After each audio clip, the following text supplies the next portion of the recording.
Sawadee-ka, I'm Chef Vanda of Ayara Thai, and today we're going to be making a Thai-inspired Thanksgiving feast.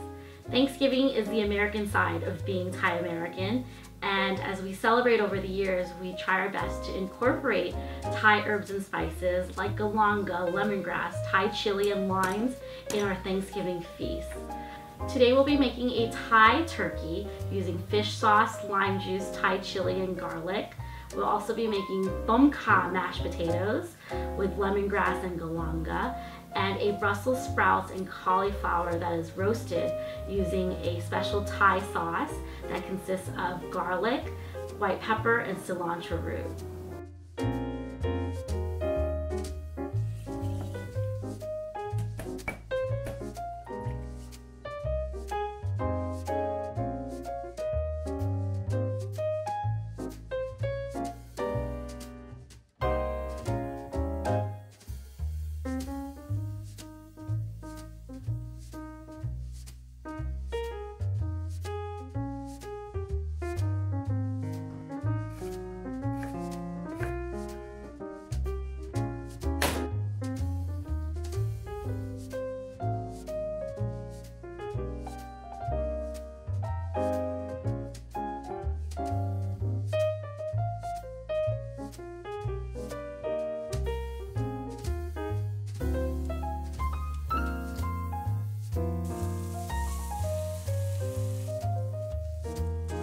Crunchy garlic.